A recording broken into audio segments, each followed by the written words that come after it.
원작자가 부정하는 해석과 평론이 과연 옳은 것인가? 종종 비슷한 생각을 한 적이 있습니다. 소설, 시, 음악, 영화, 그림. 특히 수업 시간에 시를 배우며 그랬어요. 시는 은유와 비유가 많아 직설적이지 않으니까요. 선생님과 해설집이 설명하는 작가의 의도가 과연 정말 100% 맞을까? 궁금했었죠. 창작 작품에 대해 설명하는 사람들이 있습니다. 업으로든 개인적 사적으로든. 저마다 해석이 완전히 같지는 않아요. 원작자의 의도는 이러이러하다. 이러이런 걸 주장하고 있는 거다. 이것은 그걸 뜻하는 거다. 그러한 해석들이 과연 100% 정확할까요? 조금이라도 다를 때 원작자는 어떤 생각이 들까 궁금했습니다. 그런데 제가 글을 쓰면서 느낀 게 있어요. 글은 내가 쓰고 글에 나의 주장, 의견, 생각, 의도, 메시지를 녹여내지만 결국 최종적으로 받아들이고 해석하는 것은 독자의 몫이라는 걸. 전 어를 가리켰지만 독자는 비를 느꼈을 수 있습니다. 이는 글쓴이가 어찌할 수 없는 영역이에요. 예컨대 열린 결말의 영화는 결말 해석이 무수히 다양합니다. 그중 제작자가 의도한 것과 동일하게 생각하는 관객도 아닌 관객도 있죠. 물론 그 점을 제작자가 노렸겠지만요. 창작자 입장에서는 자신의 의도와 다르게 내용이 해석되고 이해되는 게 썩 달갑지 않을 수 있습니다. 애써 노력해 담은 메시지가 무시되거나 왜곡된다면 당연히 그렇겠지요. 하지만 앞서 말했듯 작품이 자기 손을 떠나 소비자 감상자에게 닿는 순간 이미 공은 넘어간 겁니다. 그때부턴 그들의 해석과 이해를 강요할 수 없어요. 순전히 그들의 몫입니다. 이는 창작자로서 받아들여야 할 숙명과도 같습니다. 최대한 잘 못 수용되는 걸 방지하려면 보다 확실하게 내용을 구성하고 메시지를 명료하게 담아내는 노력도 필요합니다.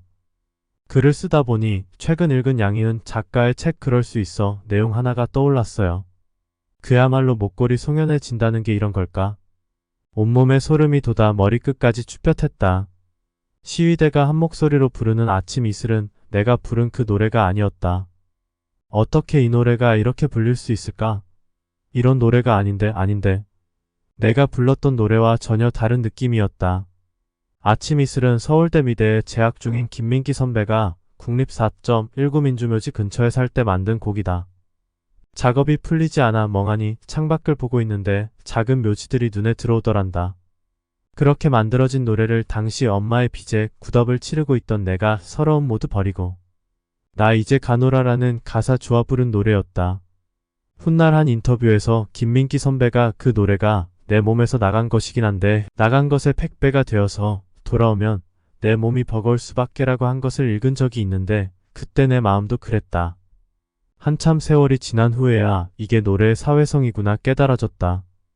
노래는 되불러주는 이의 것이구나. 노래를 만든 사람, 처음 부른 가수의 것이 아니구나. 여러 번 굴절을 거쳐 어떤 가슴으로 불릴지는 누구도 점칠 수 없다. 그래서 세상에는 수천 수만의 아침 이슬이 있을 것이다. 모든 예술 작품은 그것을 첩하고 소비 감상하는 자들의 수많은 굴절을 거칠 수밖에 없으며 그 과정에서 원작자의 최초 의도는 조금이던 많이던 희석될 수밖에 없는 운명을 타고났습니다. 작품의 사회성으로 인해 수만 수억의 모나리자, 수만 수억의 노인과 바다가 있을 겁니다. 작품의 주인은 창작자가 아닌 소비자 감상자라고 볼 수 있어요. 스테르담 작가는 다음과 같이 말했습니다. 내 글은 독자의 해석을 뛰어넘을 수 없다는 것이다. 즉 내 글의 좋고 나쁨은 독자가 정하는 것이다. 강원국 작가는 이렇게 말했죠. 글은 내가 쓰지만 내 것이 아니다. 글의 주인은 내가 아니라 독자다. 한 번쯤 생각해 볼 주제입니다. 여러분의 생각은 어떤가요? 글쓰는 수의사 투더문이었습니다. 같이 함께 멀리 갑시다.